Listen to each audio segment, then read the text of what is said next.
participants. We had about almost 4,600 participants, but we have only pre and post tested 1,700 of those.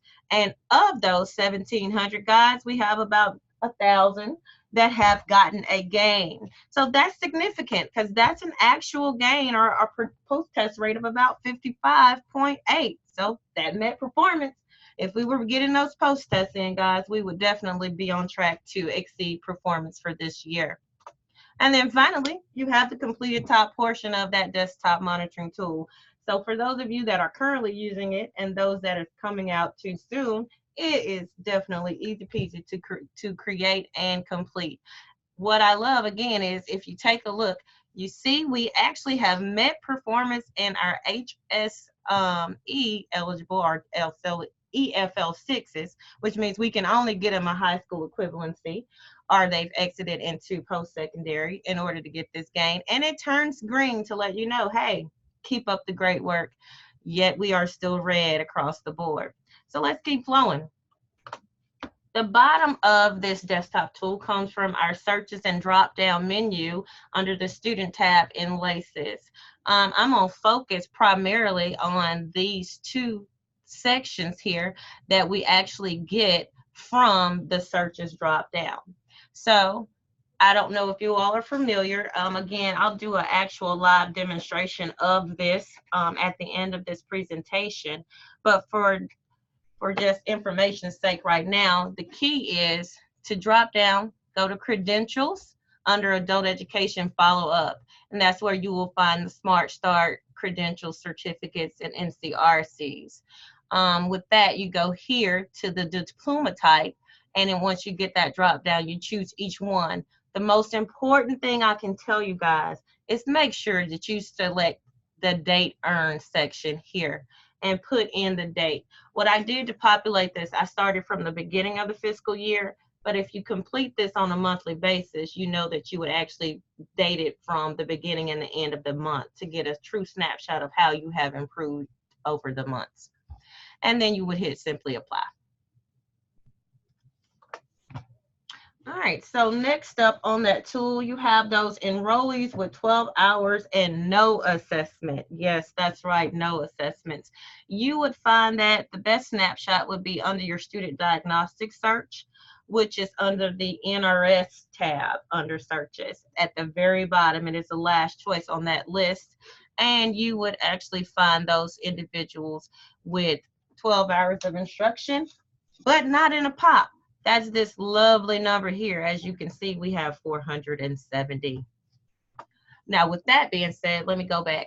With that being said, we know that there are certain programs that don't require an assessment. So you need to make sure that you are utilizing your keywords here, because then that will help us actually decipher between those that we need to give you a call down on for assessments, or we can overlook those and kind of remove them from the total number, as well as you when you're completing this tool.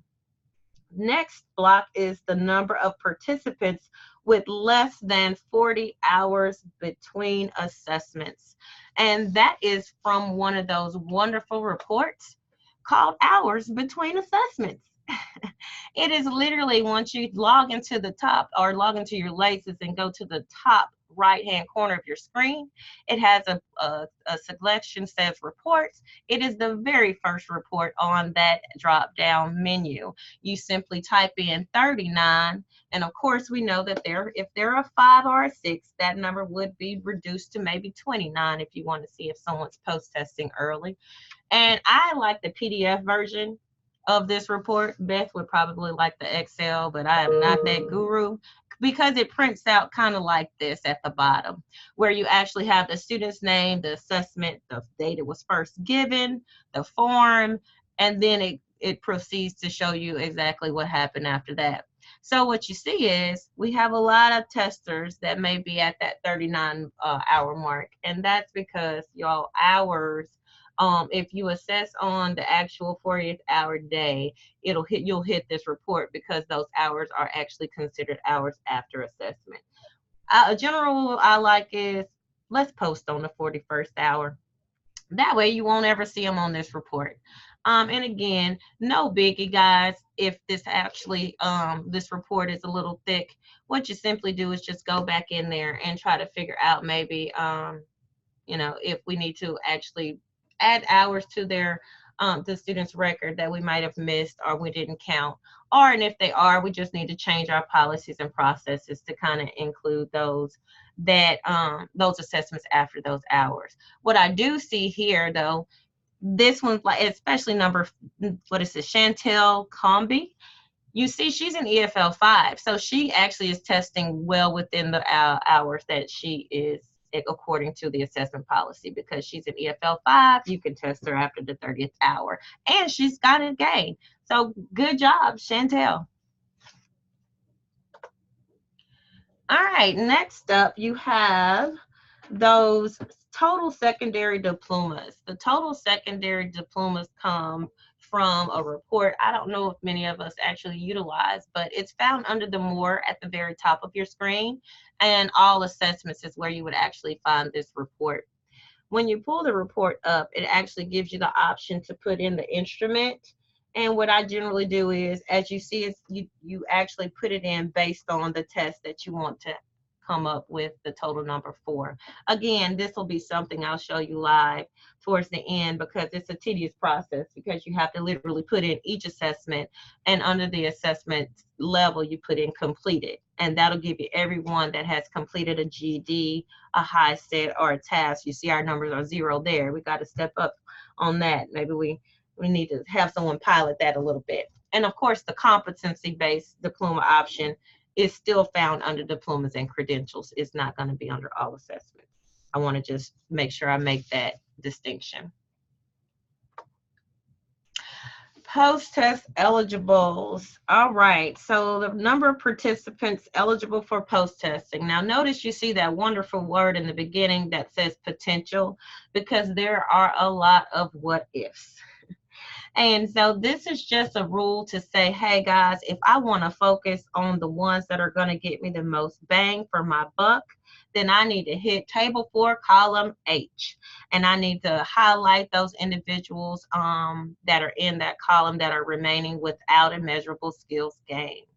What you would then do is you would actually have to change your instructional hours and make sure you put the 40 hours.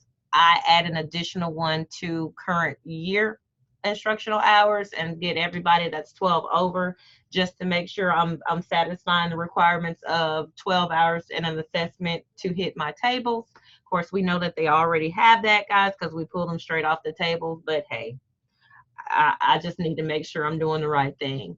And then also too, I focus on those that don't have that 90-day gap, because remember, if they have 90 days of absence, then you have another period of participation. So you may actually have to do a little bit more instruction before you can actually post-test, unless you get the HSE, and then all of that is just blown out the water. And of course, our EFL 6s can only get the game by HSE assessment. And that last little bottom block there is for your integrated education and training participants, and that is found on table 3.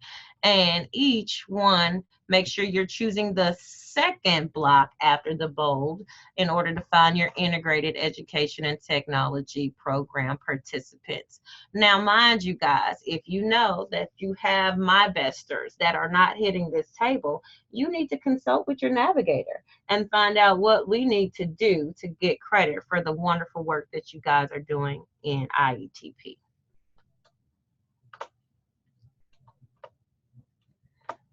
And so there you have it. You have the completed desktop tool there. Easy breezy. We've done that in about 15 minutes. So I think that we won't have too much complaining. Wink, wink, nod, nod. So let's see what the teachers have to say. All right, instructor class monitoring. This is wonderful. As it states, it is instructor focused. It is a wonderful, wonderful tool to do some self-evaluations as well as some professional evaluations by the director for the instructor. And it's data-driven. We can't argue with numbers. It's not my opinion. Let's see what we got. Now, what I'm not going to do is I'm not going to reiterate some of the processes for finding these tools, kind of like for some of the NCRCs and the Smart Starts and the certificates, as well as those needing post-testing. We're going to focus more on some of the things that are different for the teachers to actually utilize in their evaluation and monitoring process. First up is the number of students with less than 12 hours. And I really, really hope if I was polling the audience and I asked where we would find that, because our previous webinar was on the tables, that you would know you could find that on handy dandy table 2A. Table 2A are our reportables. They are reportable because they either lack an assessment or some type of demographic information, or we might not even just have them enrolled. They may have just been walkthroughs and passerbyers. And it is okay for us to have individuals on this report, just not too many, guys. And again, remember, if we have keyworded, then we will probably find a lot more because they don't have an assessment. Next up, we have the number that need pre-testing. This is where our instructors can use the actual student diagnostic search. And again, that will be in the same location where we would find those with 12 hours of instruction, but not in a pop, because they have definitely need to be alerted if they have no assessment here, guys. And students with 90 days and no hours. This is interesting, and you may actually have to change some of your views.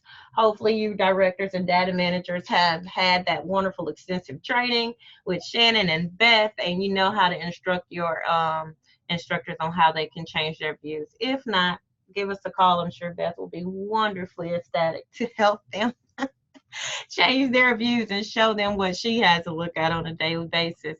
But what you do is you simply type in, and I like to Google search it. I say 90 days prior to today, and I put that date in that little that open block at the top here, and then I just simply say anything greater or equal to or less than, because those will give you hours or days that are 90 days or greater, and those are the ones you need to focus on. Let's see.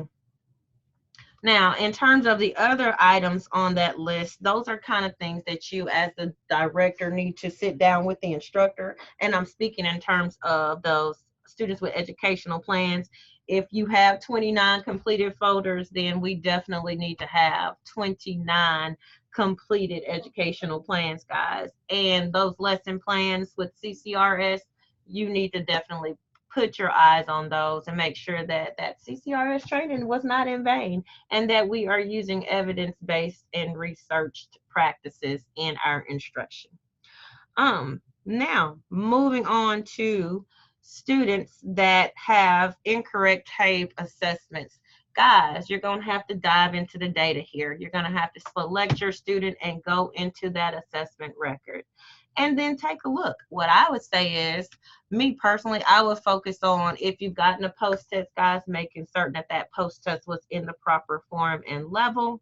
Meaning, if I'm an M4, then I don't need to see a post-test in an M, because 4 is the highest EFL I can get in an M level. So that post-test needs to be in a D. And you won't find that unless you dive into the assessment record, guys, if it got past our data detectives and input managers, who are gatekeepers and not allowing that to happen, since they have participated in the TABE training that's been going on across the state. Table 4 is a little different for the instructors because they have a few other columns to look at. What they need to first and foremost do, and I have no idea what's going on with this bar, we're going to just disregard it. But the total number enrolled would actually be column B here, guys, and that's that total number there that should go there. And of course, the attendance hours, that's what this nice little bar is doing for us right here. And then you go and find out how many you have with an actual EFL gain, and that would be in column E, as well as our HSE completers. You could find it in F, and let me state this. You would find it in F if we have not post-tested them after the HSE. Yeah, I know it sounds a little interesting, but we will do what we need to do to get that post-test rate up. So for the record, I want to state, do not post-test your students once they have achieved an HSE. That's all the gain you need, guys. And we have fixed it so that we have actually taken into account that HSE in the post-test rate. Trust me on that. The desktop tool is your friend, and that is self-populated too. You don't have to figure it out. Also, let's see, column G, those that separated before they could get you a gain. I'm loving this, teacher. This is compliments of Jones. They allowed us to actually share their teacher's information to complete this. She has had no one separate without getting an HSE or an MSG. So I'm excited. I want to shout her out. Kudos to her.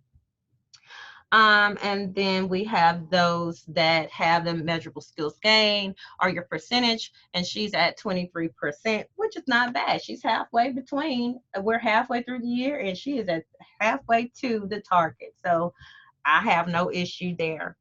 Again, and then like I said, the post-test rate, if you want to know, you take your total from 4B and you subtract your total number enrolled as well as any EFL 6s, guys, because we can't post-test an EFL 6, and subtract your high HSEs there and multiply that all by 100, and you'll get your total percentage or your post-test rate. And she's at 21%. So that may also be because she has students that don't have enough hours to actually post-test at this time.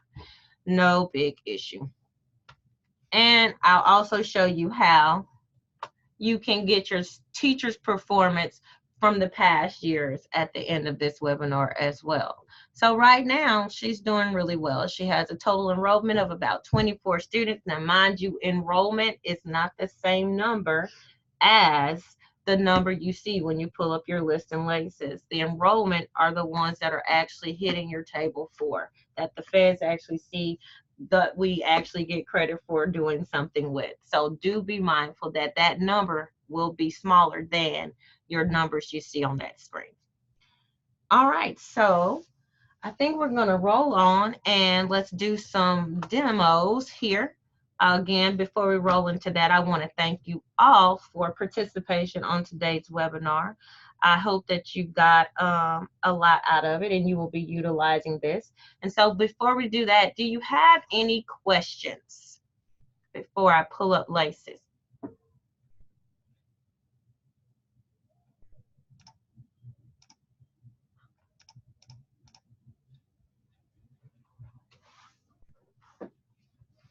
I asked my moderator to kind of read any questions that we may have on the screen while I'm pulling up LACES.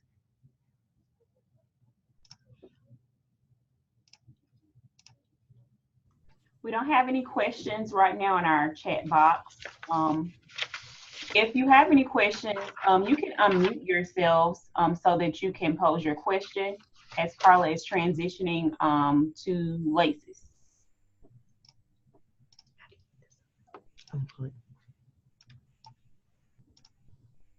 All right, great. So we're going to utilize the last 7 minutes of this webinar then to kind of show you guys some different tricks in LACES. I'm going to see if you guys, hopefully you can see my new screen here now. So let me just walk you through some of these searches that we utilize to populate the bottom. So, all right, first things up, let's talk about the credentials and diplomas. That will be under adult education follow-up. Hit that handy dandy diplomas and credentials. And we were going to go here for the type. Start here with the Smart Start credential. Again, that date earned. I'm going to say for the state, what have we done for the month of October? So we're going to say 10/1/19 to 10/31/19. How about that? And Bronwyn, I know she's got her calculator on deck because she's listening. So if we get it wrong, Bronwyn, just send me an email. Don't say it out loud. So right now, we have about 159 Smart Start credentials for the month of October. I think that's really good. We're moving. That's progress. You don't have to go back into the search, guys. Hit that pencil mark and move to the next one. And just go down and let's get the certificates. Keep the same date so you're not reinventing the wheel. Hit apply. And we have about 45. That tells me that you are getting them through the NCRC with a bronze or better, so we don't have the need for a certificate. Good job, state. Good job. So let's see what we're doing on the NCRC side. Same for the month of October. I'm kind of biased because that's my birthday month. We'll see how well you guys did. 185, which is more than their actual credentials, which would be correct. So kudos. I'm so glad it wasn't less than what Beth didn't hear, because she was going to have me stop the whole webinar and look and see who we need to do some technical assistance with. All right, now on the NCRC side, what I love here is you can add a search here. And what I like to do is go to, I'm going to say credential type or name, because we had them put it in the name. And I'm going to say bronze. So this is if we actually have correctly input the credential with the actual level as the name, guys. And we add that and it'll tell us, hey, we have 47 bronzes. And then you go back up there to that same search and change it to silver, so on and so forth. That's how you get your breakdown. Again, good data in gets you good data out and excellent, easy, cheesy reporting. Following up, let's see, I'm gonna close that out because I told you guys I would show you some other things. That report for the hours between assessment, let me make sure you saw what I just did. Oh, let me cancel that. Here, I go to reports, guys. And again, that very first report. I'm not gonna pull it because you guys are nosy, but moving on from that. All right, make sure you clear your searches too when you're starting to pull up data, or else it will run off of those individuals that you have up. Another tool is under the assessment tab for the incomplete assessments. Y'all, this is good stuff, because what this says is transition specialist. Let me see who I need to bring into my office and get her done so that we can have these numbers count.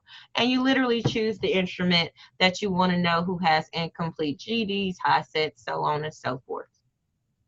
So we have 359 individuals, guys, that need to complete a GED. Now, they may not all be enrolled, so we definitely need to make sure that they are our students. So how about we check that? So let's see who's fundable.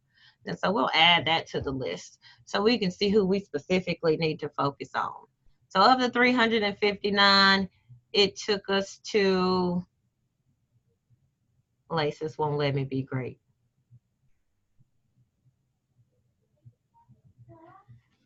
Well, the gist is the numbers should go down because it'll filter out those that are just coming in through your testing centers to test. There it goes. It went down significantly, guys. So now we're at 298 individuals that we need to reach out to by our transition specialists and navigators to get them back in and complete those assessments.